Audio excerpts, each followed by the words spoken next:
Everyone, we are doing it live right here on the Hollywood Critics Association YouTube channel, Facebook page, and Twitter feed. Welcome back to another episode of Whatcha Watching right here.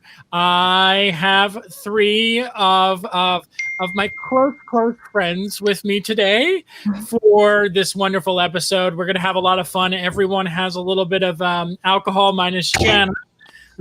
She's keeping it classy for the rest of us. And we're going to do first a little round table introduction of everyone, starting with Mr. Kevin P.Taft. Hi, I'm Kevin Taft. I write for Edge Media Network, an LGBTQ news network, nationwide news network. And yeah. I don't know what to say. Welcome. What did you want me to say? Thank you. There you go. No, that was great. That's exactly what I wanted you to say. Okay. Perfect. All right, Jana. Yeah, I'm Jana Nagase from your Jana on Camera. And Jana on Camera? Jana on Camera! Jana on Camera! Yeah. And I also write for a Brazilian publication here in the U.S. called Gazeta News. Nice. Awesome. Thank you so much for joining us, as always. And then we have Kit Bowen. We do. Here I am. Hi, I'm Kit Bowen. I am a editor for ScreenPicks.com, also on Twitter at TheMovieKit. Happy to be here. Love it. Yeah. All right. So if you guys have not watched this show yet, it's a really complicated show to understand. It's called Whatcha Watching. And I say Whatcha Watching a couple of times, and then everyone talks about what they've been watching. So that's how this works. And we're each going to have two choices that we're going to talk about. Some of us picked two movies. Some of us picked a movie and a TV show.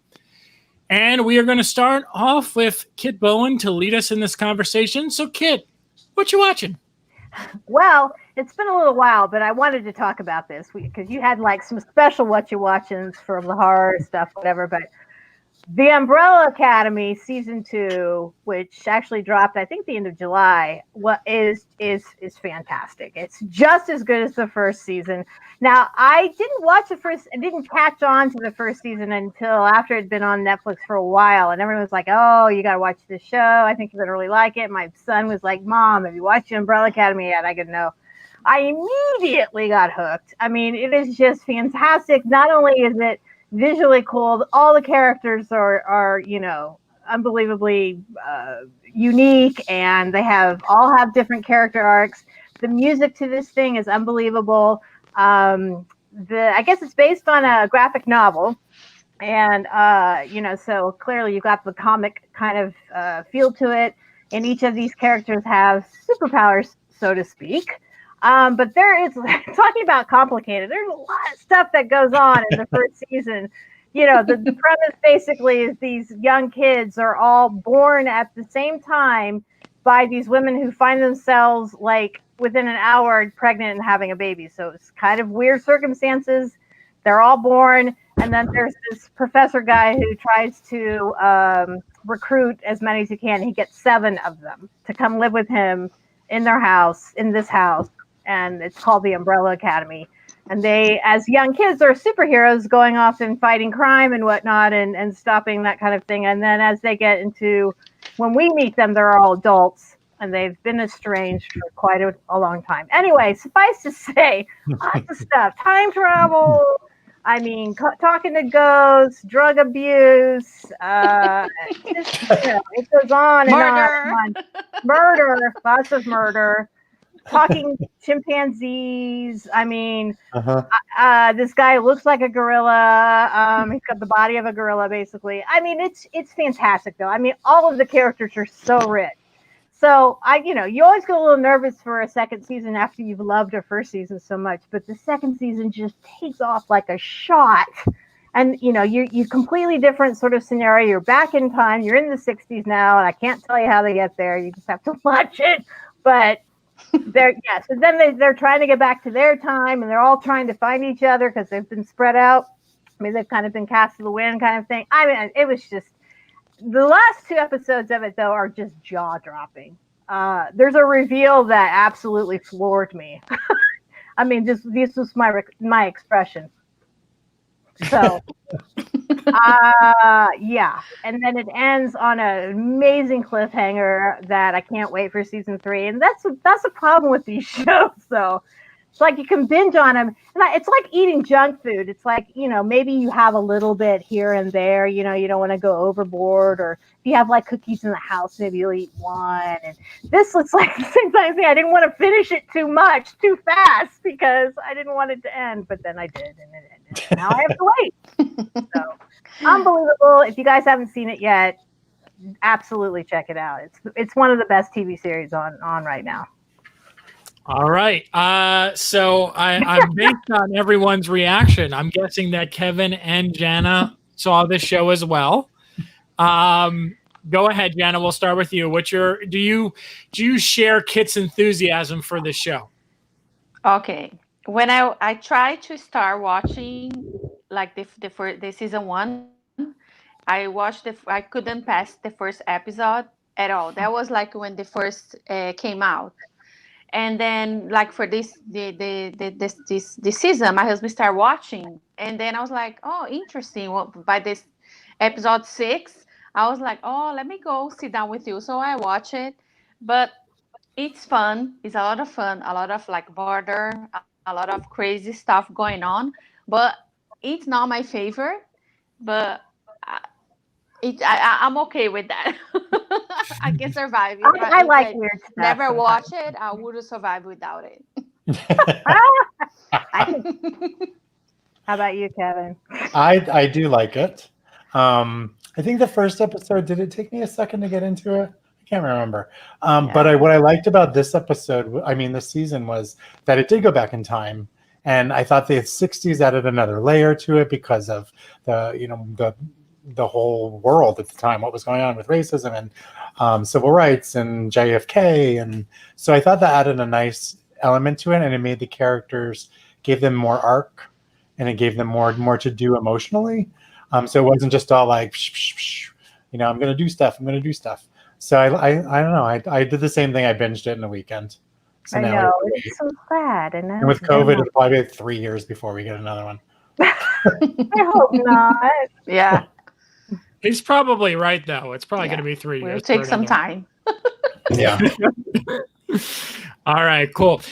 So that's 2 strong recommendations. One kind of like, if you have nothing else to do, watch it. And me, as always, useless on this category because I didn't see a single episode. So there you go. All right, Kevin, what do you got for your first Whatcha Watching pick?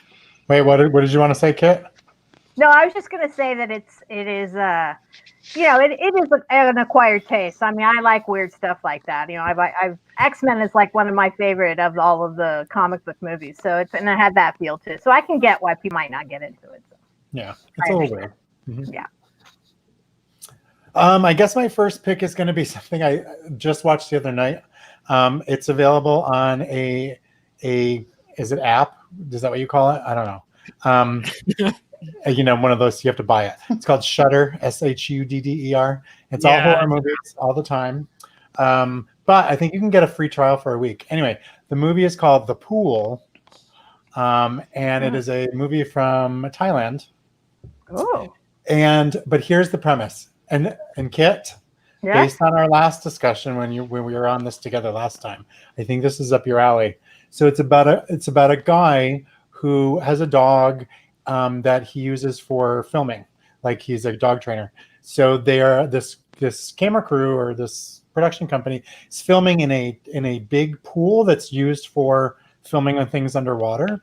So it's very, very deep, and there's no ladder, but there's mirror the windows and stuff, so you can kind of shoot through the windows, yada yada yada. Anyway, shoot ends. His girlfriend goes off to get something. She's going to come back. So he's waiting. So he decides to, take a little relaxing float on the pool. Meanwhile, his buddy who's running the whole production starts to drain the pool. So he ends up in a pool with no water, and there's no way for him to get out because it's like 6 meters high or whatever it is. So that's terrible. So he can't get out and he's stuck. And he also, of course, he doesn't have his insulin, so there's one thing after another. Oh, And his God. girlfriend, and this is all in the trailer, then his girlfriend, thinking that there's still water in the pool, and there was a little bit at the time, she starts to dive in the pool, and he tells her to stop, and she smashes her head, falls into the pool, so she's knocked out, and then an alligator falls into the pool. Oh, that was Oh man, where can I see this movie? It is so suspenseful, but there was a point where I was like, come on. Because nothing would work for him. Like he would try and you're like, you gotta, and every time you're like, damn it. But I mean, it got me going. I mean, it got like I started laughing a little bit at the end because it was a little ridiculous, but super entertaining and very well done, like well shot. CGI was a little mixed from time to time, but it's a crocodile, so I'm still scared of it. Oh my gosh. Animated or not. wow. I really think you'll like it, Kit. Yes. If you liked that other one, what was the other one called? Crawl. The Crawl, yeah. Crawl. All right. Yeah. Down. No one has seen that, but everyone is totally sold on watching that movie right now. As soon as you talk about the yeah. alligator, you're like, what? Falling in the pool? Hell yeah. The pool with no water. Yeah, that you can't get out of. Yeah. That you're stuck. Yeah. It was good. It was a good time. Oh yeah, I'm in. And I want reports from everybody. I will. He already sold me on Normal People, by the way, which was our Yeah, last time we were all together. Kudos to My Kevin for that God. Kudos on that one. I adored Hey. it. Yeah. All right, Jana, you're up. What you watching? Yeah, Fatima. Let's talk about Fatima. I'm gonna call Fatima for this poor guy inside the pool. Yeah. Oh no, it's Fatima. Sorry. It's Say a little prayer for you. Yes. Yes. The movie is like based in a historic event about these three young kids that in the city of Fatima in Portugal, and they saw the Virgin Mary. They received like a couple of visions of her and the miracles that she happened there in the moment that she appeared. But with their story, they make the church and the mayor, the government, really angry at the time, because it was really confused. Nobody was believing them, and why they should the Virgin Mary will appear for them and not for other people, or for the fathers, or for the church, or whatever. I liked it because the way that the director did was like it documented. It was not just like talking about the miracles. It's the way that how everything became what it is today, or especially for the Catholic people. Why she meant a lot, and why Fatima, like the city, became that crazy that it was back then. I love all the performances. I think the girl that plays Lucia Santos, Stephanie Gill, she's great, and she's a rising star. And she was on Terminator: Dark Fate, you're gonna hear you're gonna hear her name like soon. And I like pretty much everything. But I don't know. Some people think that it was just a religious related movie, but I think it's not just that. I think there is so much more. The performances, even the actor that plays the mayor, Gohan Vishnik, he's really good. Like the way that he portrays, like I like him. And I think he's awesome. And I even spoke with him. He was so into the project, because he was like, it was the way that it was shot, the way that they told their story was different. And I think it's a great movie. I liked it. I don't know about you guys. Well, I mean, did anyone else see this one? No, I didn't get a chance to, but it looks I just saw it was on VOD, so I thought about it, but I haven't watched it yet. So I'll be honest, and everyone knows this about me already. I don't really enjoy watching religious movies. But I actually went to see this because they actually did a drive-in showing of this about 5 minutes from me, which is amazing because like I live in Moore Park and like nothing is shown up here. I have to always drive down to Hollywood or somewhere like that. So it was 10 minutes away. And I said, you know what? I haven't left the house to go do anything fun. So I'll watch this movie. And Jen, I'll actually echo what you said. I think the cinematography is gorgeous in the movie. For someone who's not religious at all, I actually admire the fact that it wasn't trying to force religion down my throat, but just rather tell a story. And I thought that the story was interesting enough that it kept me invested. It's not a film that like I would watch over and over again, but it's a film that I walked away from and I was like, I'm kind of glad I saw that. And I thought, especially if you're into religion, I think it's a film that is really going to strike a chord with you because I think it's really well done, and it tells a story that I actually wasn't familiar with, and I think that also goes for something too. So I give it a slight recommendation myself. Okay. Yeah. I enjoy it a lot. I'll do a double feature. Yeah. Cool. The pool I'm talking about. Do it. I don't. Which one would you watch first? That's the pool. Of course, the pool. I gotta get in that headspace, and then and then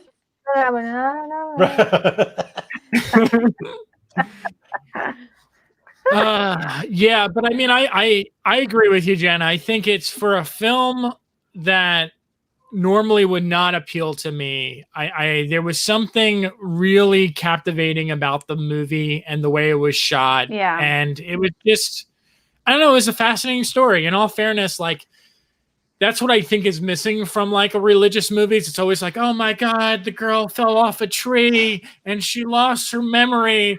And it's like, oh, Lord, save her. And then like, it's like this magical journey. But like for this was actually like something that happened in ancient times. And it was kind of like a story that I feel like you can really relate to. It was just, it was really good. All right. Yeah. So now we're moving on. It was wonderful. Well, no, I'm glad. I think more people, especially religious people, I think, like you said, Jana, I think they're really going to gravitate towards this movie. Yeah. The cast is amazing. I think is Gohan Vishnik, Joaquim de Almeida, Sônia Braga, which is the Brazilian, Stephanie Gil. There is Lúcia Moniz, who was in Love Actually, and it's a lot of like good people, and everybody loved the director. I don't know if everybody heard about him. He's Marco Pontecorvo. Apparently he's really good. I never saw anything from him before, but apparently he's a really good director. Okay. All right, thank you, Jana. And now I'll move over to one of my first picks for what you're watching, and I'm going to talk about, and it's going to be very quick because it's a stupid TV show that I found during quarantine, and it's called this show right here. It's called Holey Moley, which is probably one of the most embarrassing things that I have ever admitted to watching and enjoying. Which kind of goes along with the same lines as The Masked Singer, which I also like and enjoy. But this I love Masked Singer. You love The Masked Singer? Yeah, it's so good. Yes, we do. So this show is, long story short, it's literally about extreme mini golf, and people love mini golf. Fly out to California. They up in Santa Clarita. They created this whole golf course, which is the most extreme golf course ever created. And there's 18 different holes. And they have all these wacky people that are so into golf. And like they have to do these outrageous stunts. They actually have a hole called, get this, everyone, Uranus, which these guys cannot stop laughing at every single time it comes up. They keep talking about all the balls going up in Uranus and things of that nature. Oh my and it's God. so ridiculous, but everyone is always along for the ride. And I mean, Rob Riggle his God. commentary makes it worthwhile. He really does. So if you're looking for something so stupid, you had me with so miniature enjoyable. golf, extreme miniature golf. That's where you had me. Wow. And there's 2 seasons. I actually enjoyed it so much that I went back and actually watched the first season. Oh, Scott. Oh my God. And the second season is much better. But it's on ABC. It's the Summer of Games. If you have Hulu, you can start from season 2 and watch the whole season. I guarantee you, for some reason, you'll be really addicted to it. Because I posted about this, and people who I never expected to say that they would watch this actually said that they watched it and they enjoy it. So that's my recommendation for what you're watching. You couldn't be more straight right now, Scott.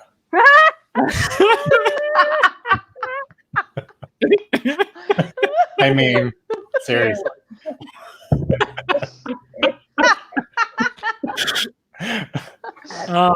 Way too all righty. Wow. Okay. Going back over to Ted. What are you watching? Well, speaking of the ridiculous, I guess we're going to talk about Bill and Ted Face the Music. Dun, dun, dun. Bum, bum, Dun, dun, dun. Look. I was never one of these cult followers of the original. Okay, I mean, I thought it was cute. I liked Keanu Reeves and Alex Winter. I thought they were, funny together. And it was, the time travel stuff and then finding all the historical figures. You have fun with it. But I wasn't one of these people who's like, oh my God, let's please keep making these movies over and over again. So I know this is very highly anticipated because there is a cult following for it. And, people were looking forward to seeing how everything progressed. And in this situation, Bill and Ted are, middle-aged guys with, young, 20-something daughters, and they're still married to their princesses and that they found in medieval times, whatever. And but they have still not found the song that will change the world. They have not come up with the song that will change the world, and they've been trying all of this time to do it. And I guess everyone's getting a little tired of the shtick and trying to find the song of the world. And but as it turns out, they still need to come up with a song that's going to save the world. So it's not going away. It's still happening. So now they've been tasked in a short period of time, a short window, that they have to find this song or everything's going to unravel. It's silliness to the nth degree, but there's some parts to it that literally made me laugh out loud.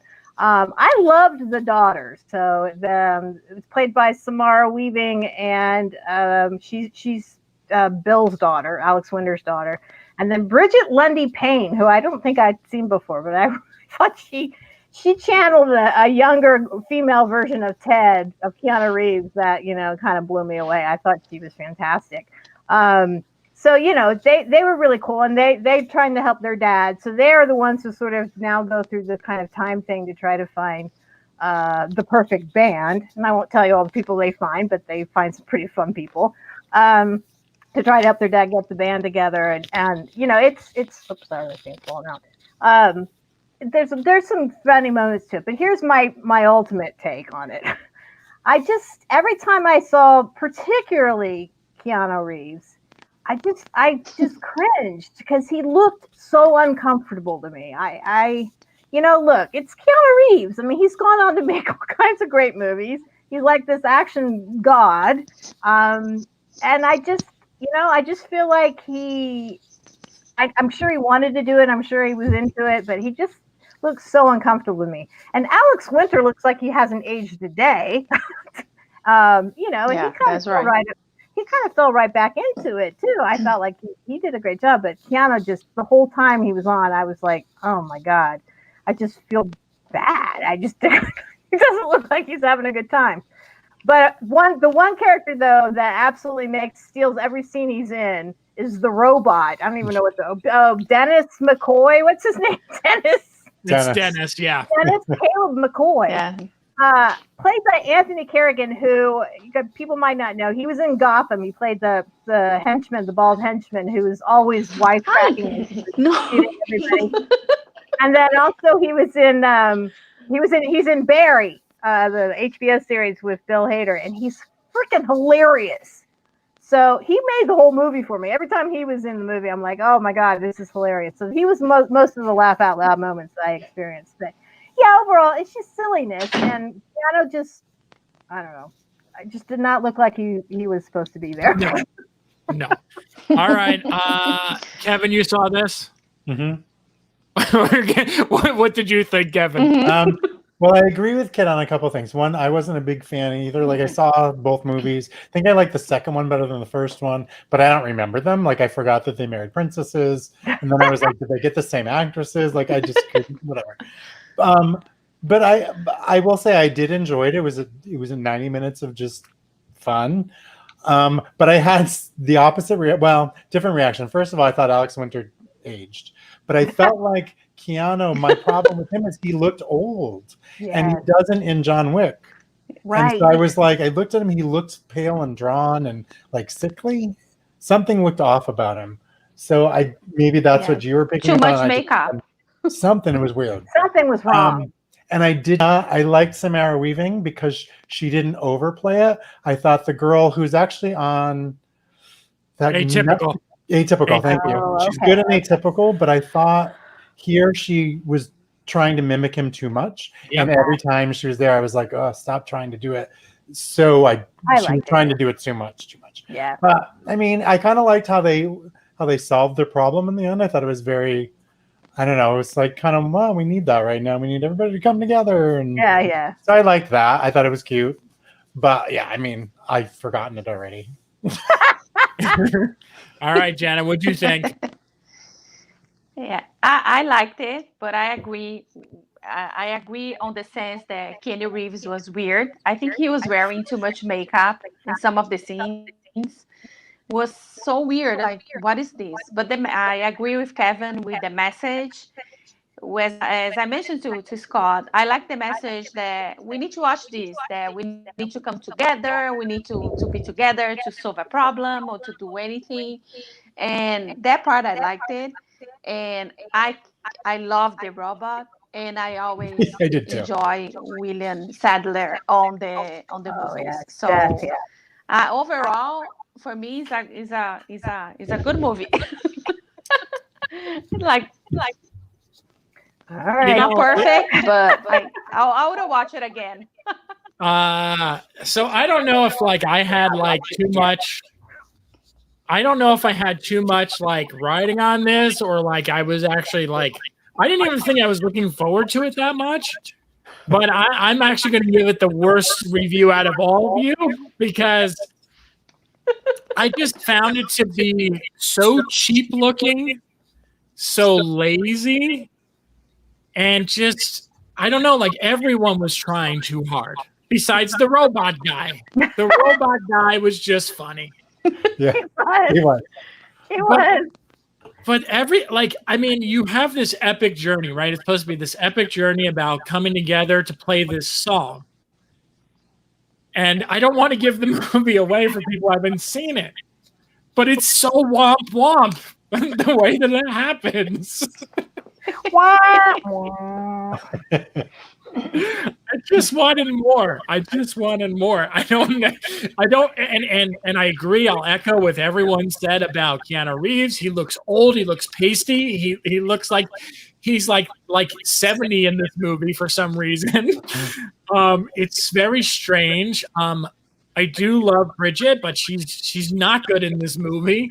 Samara Weaving, but after seeing her in Ready or Not and some of the other work she's done, she's so much better in those movies. And Alex Winter was the only one who really wanted to be there. I think so. Yeah. I think Didn't he produce it? He probably got everybody together. Yeah, Let's make a movie. Please do this movie with me. Please, man. Come on. I need it. Speaking of Samara Weaving, I just watched The Babysitter. Have you guys seen that on Netflix? Oh, yeah. It's a lot of fun. Right? Yeah. Oh, she's fantastic in it. Yeah. I like her a lot. She's great. She's great. Or not, right? Yeah, I like. It's just I get her confused with Margot Robbie all the time. I never know which one is in the movie. I'm like, is it her? Who is it? Ready or Not? I swear to God, I thought it was Margot Robbie until I saw the movie. I'm like, oh, it's not her. No,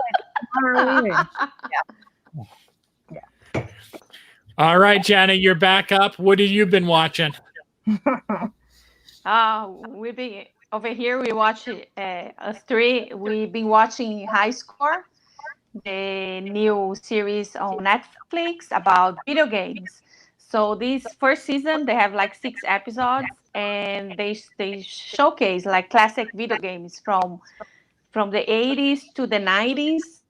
And I was like, oh my God, this is like a time travel machine for me, because some of the games I play, some of the games I never heard of, and all the consoles, Atari and the Arcadia Mania. Sorry, my English. Sometimes I don't say the words.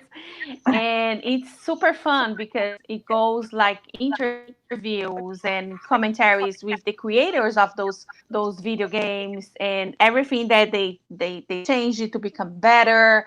And it's amazing. It's amazing. And it's funny because we've been talking here around the house about it, the games, and the way that right now my son plays. He plays a PlayStation 4, and if you compare, like it's just amazing. If you want to know the history part of how the games, video games are where right now, you should watch it. I think that season 2 they're gonna attack after like the end of the 90s and 2000s, but this first season we just love it. Was it the original Nintendo, or was it Super Nintendo, Atari? Which one? They did the Super Nintendo, they did Atari, they did all the arcade. I forgot the name of they did the Dungeons and Dragons, all the games that everybody plays all over these years on the 70s and 90s. They talk about it. They explain, they talk about how to create that and how they improve them, the games, and the performances of the game and everything else. Okay, great. Cool. Kevin, you saw some of this, right, so far? I saw first three, which is weird because I don't play video games. I think I had an Atari in the early 80s, and the only thing I want right now is there's some VR Darth Vader game that I want. But it's like, am I going to spend like $500 just for one video game? I don't know, because I don't have any gaming system. But I did find it, like Jana said, I found it really interesting just to see how they evolved and how they developed them and how they created some of them, and some of the weird rights issues they had. And I guess, was it Universal went after them about King Kong because of Donkey Kong, because it looked too much like King Kong. And it was just, and they interviewed like the lawyer who was part of the case. So it was really, I don't know, it was interesting, even though I didn't always know what the games were. I think I knew the first 3. The reason I stopped is because I don't know what the games are now. In the 90s, I'm like, I don't know this. Yeah, I remember in the 80s, my best friend, she worked at Chuck E. Cheese. So I would go in there and play the crap out of Centipede and Ms. Pac-Man, I'm really good at. Pac-Man, and what's the thing with that Donkey Kong? There was another one where you have to climb up a building or something like that. Brothers? Rampage. No, I can't remember. It was Rampage, not the crappy movie. Wreck-It Ralph. Yeah, he's thinking Wreck-It Ralph. They would drop stuff on your head and stuff and go, ung, like that. Yeah. Do you remember Pitfall, where they just went over the pit? Yep. Pitfall, that was mine. Yeah. That was the one I had. Tetris was my other favorite one. I love Tetris. Tetris. There's a whole Pac-Man. Sequence about Tetris. Oh. There's a whole thing about like some competition this kid did. It's amazing. Yeah. It's really good. All right, so that's 2 recommendations for that one. All right, great. And then Kevin, we got to go back to you. What is your second Whatcha Watching pick? Isn't you're not doing yours? Wait. I am. You want me to do mine first? I'll do mine first. Yeah. Kajillionaire. This weird ass movie right here. Oh, this particular moment had me on the floor. Well, how she was bent back like that? Oh my God. Yes. So let me see if I can try so to weird. summarize this movie. I guess 3 con artists, a mother, a father, and a daughter are forced to pay rent in some weird building that they live in. So they try to find a scheme involving the airlines and luggage, and they fly to New York, and then they meet Gina Rodriguez on the plane back, and she becomes part of the con, but then one of the characters finds an attraction towards her. I think that's how I want to summarize that movie. Is that about accurate, Kit? Well, not entirely. Not entirely. Yes, I mean, it is. It is and it isn't. I mean, I looked a little deeper into it. Basically, these two people have had this daughter, and they've lived their lives sort of on the grift, I guess. They have all these little scams that they do to get money, and and she's grown up. This poor girl has grown up kind of in this entirely loveless, very strange situation, and I think she's on the spectrum a little bit, maybe. I don't know. She seems to be. It's one of the best things I've ever seen Evan Rachel Wood do, though, to be honest with you. I know you said the voice bugged you, Scott, so she talks. Oh, the Tom Hardy voice? Yeah, the Tom Hardy voice was a little much. The Batman voice. She has the Batman voice. Yeah. Why are you doing that? Why? She has her hair in her face the whole time. But I don't know. It's really weird and very strange, and they get into these really odd situations, and you're like, what is going on right now? But there are times when you're laughing, but actually, overall, I felt mostly sad. I mean, I kind of felt sad for Evan's character because she wants to be normal. She just wants to have a normal family, and she's been stuck with this situation. And Gina Rodriguez kind of opens up this, kind of shines a light on how weird it all is, and it kind of brings her in. But does she though? Because she kind of has like a weird relationship going on as well with her mom. And things of that nature too. Yeah, but at least she had like a normal life, and she had a job, she had an apartment. I mean, she was living. She had like a sort of a mischievous disposition. Like she kind of was intrigued with these people and thought, hey, this kind of might be kind of fun to just do this, for a second or two. And then when it got really weird to her, she's like, yeah, I'm out, and then but it's just, I guess the woman who wrote and directed this, Miranda July, I was reading up on her a little bit, and she's a performance artist. She doesn't consider herself a cinephile, so she's not. She's inspired by people like Paul Thomas Anderson, Spike Jonze, Todd Solondz. How you say that weird dude. So weird guys, yeah. So that made sense to me. And so, I don't think she really cares it's her face. That made sense to me. So I don't think she really cared about narrative too much. But there's some just really weird, but like you can't quite watch. Can't quit watching it. It's like I agree. I mean, I was like deeply engrossed in it for some reason, and I don't know why. Because like at the end of the day, I feel like what it said wasn't anything that was like that great. I guess like the takeaway wasn't that strong, but it was like all part of the journey, and it was strange enough. And like I liked being in this wacky world, and these characters were so like unpredictable that I was just along for the ride, even though like when it ended, I kind of thought about it and I was like, I get it, but that's kind of it. And I'm like, oh, okay. I feel like it ends on a positive. Yeah. Oh yeah, positive note for sure. Yeah. Like she's gonna be okay. Yeah, but I was like really bothered. You were bothered by the movie? I was tired when when the movie finished. I was like, what did I learn with this? Like, what the message that they wanna pass to people. I don't know. I just don't know. I think the performances are good, but the story itself is like For what? She's. I don't know. Well, when I you thought got that I was spending my time watching the movie. It was a little well, weird. Like, it is weird, but this woman, she got a great cast. I mean, Deborah Winger and Richard Jenkins. You can't. That's pretty good. And clearly, they saw something in the script as well. I don't know. How about the soap on the wall? That was just what? I don't understand the soap on the wall, the hot tub yeah, store. I was like, what? You're not selling me on this movie at all. Well, Kevin, listen. You just have to experience. It's an experience. It's an experience. It 100% is an experience. We all got. I don't know if you guys. I think you all got to talk to Gina Rodriguez. So I got to talk to her as well. She says this is an experience. It's not a.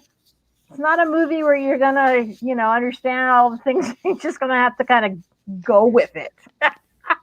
I feel like poor Gina, because I didn't think she was. Because I want to hear what you have to say about it. We're not talking about it today, but I feel like you're talking very similarly. Did anybody watch the What's His Face movie yet on Netflix?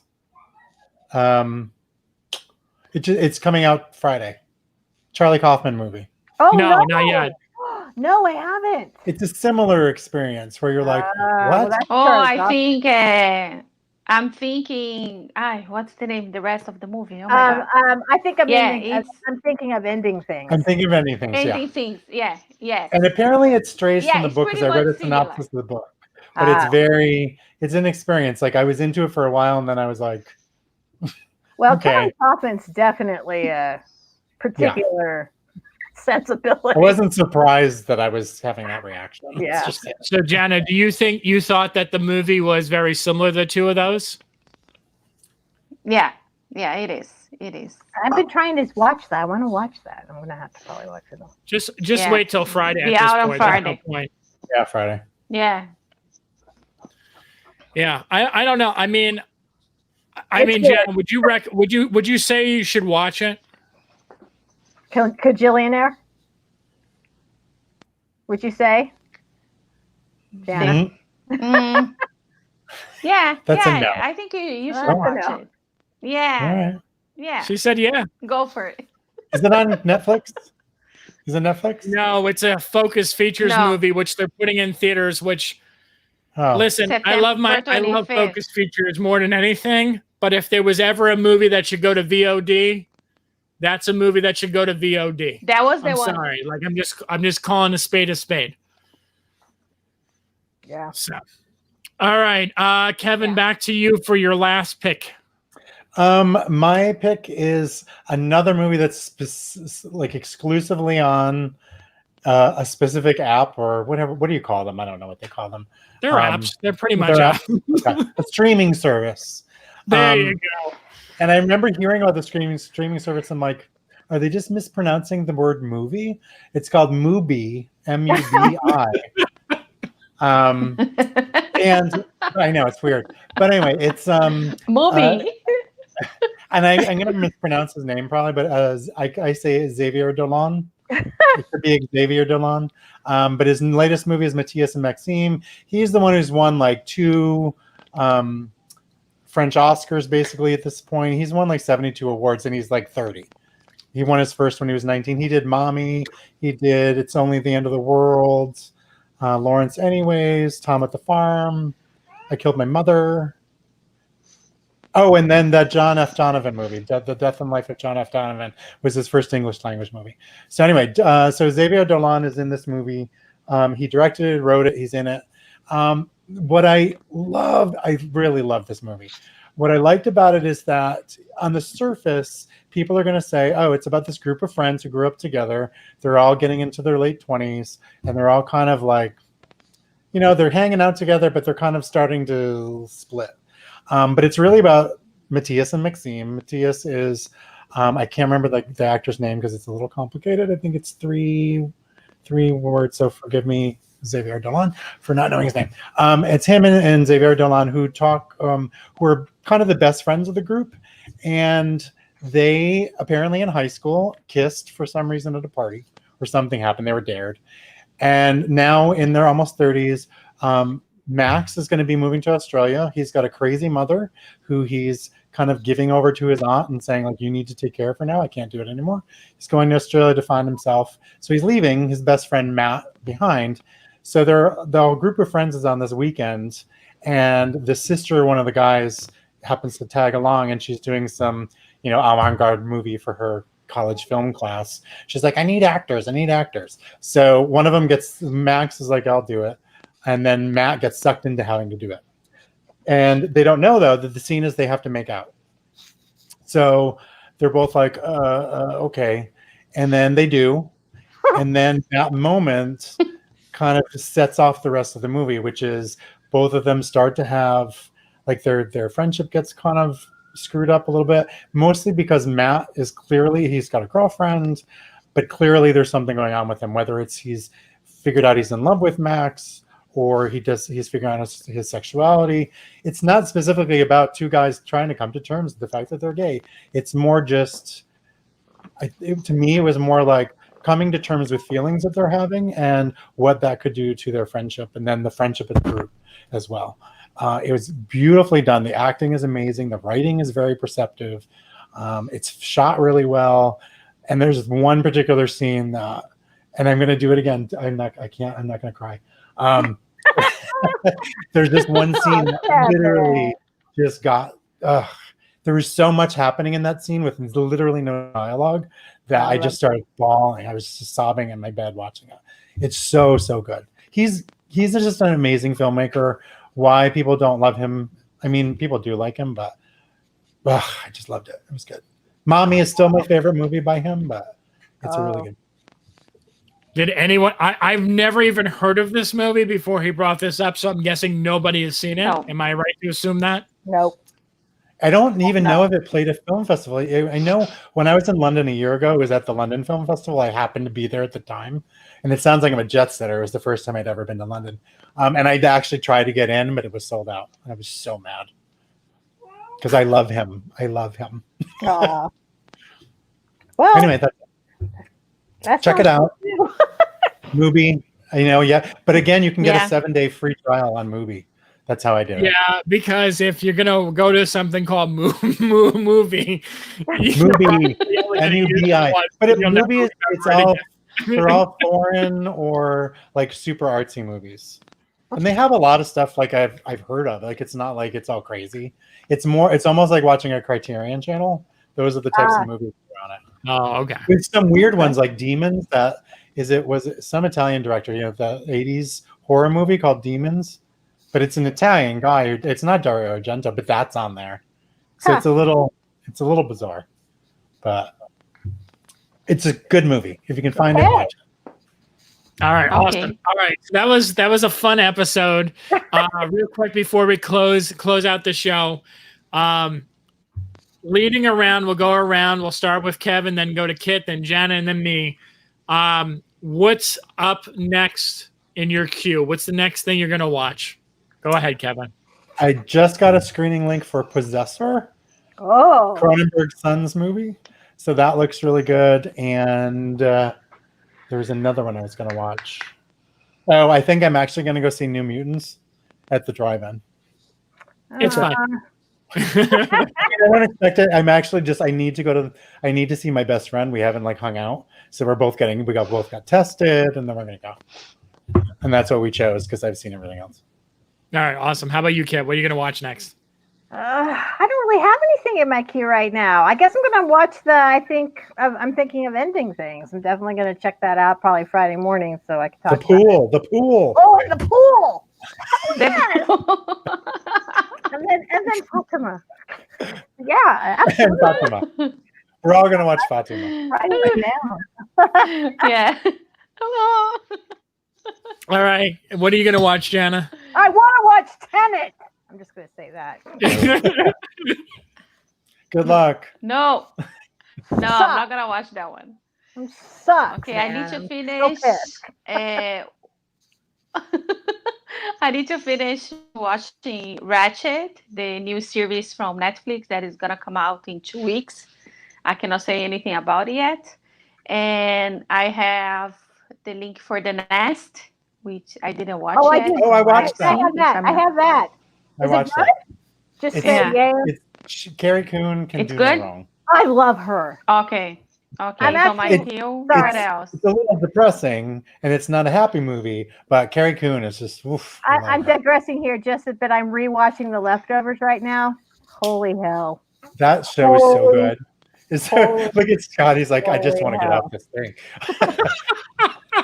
The Leftovers is like one of my all-time favorite TV shows. The best. It's so good.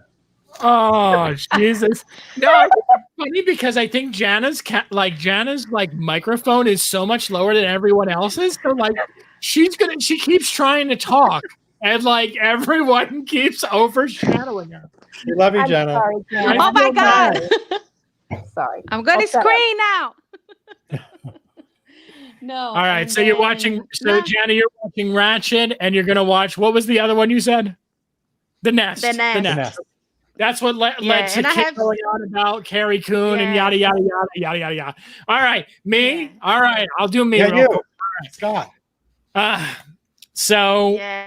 I am going to watch that Sherlock Holmes movie with the girl from Stranger Things. Oh, I Is know it a show or a movie? Oh, it a show? Enola. No, it's a Enola movie. Holmes. Enola. Oh, I thought it was Enola Holmes. Noah Holmes. Enola Holmes. I'm gonna watch that, and I'm gonna Well, watch. that is on my list too. Yeah, it looks fun. It looks fun, and look fun. That's on Netflix too, right? yeah, it's a Netflix. Yeah. Yeah. And then I don't know. I've been like torn about watching Away, which is the new Ooh. Hilary Swank show. Like some people said it was really good. Some people said, eh. So I'm gonna watch I'll maybe that. watch that. Yeah, Did you ever watch the one with what's his face, Sean Penn, about going to Mars? It was on Hulu, I think. No. Oh It no, I know where Only that lasted was. one I don't season, know. but it was fantastic. Yeah. I'm just so mad that they didn't continue it. Yeah, some of the best filmmaking I've seen on TV. I remember when it came out, and then I don't know. Is it just because Sean Penn, no one watched it? It's a possibility. Yeah, Unfortunately, that's what I but probably thought too. It was really good. All right, everyone. Well, thank you. Let's we'll start with Jana, and then we'll go to Kevin, and then we'll go to Kit. Where can everyone find you? Yeah, you can find me on my Instagram, Twitter, Facebook, and Jana on Camera. My blog is janaoncamera.com, and I also have a YouTube channel called Jana on Camera. It's so easy, so just looking for Jana on Camera. And thank you for having me.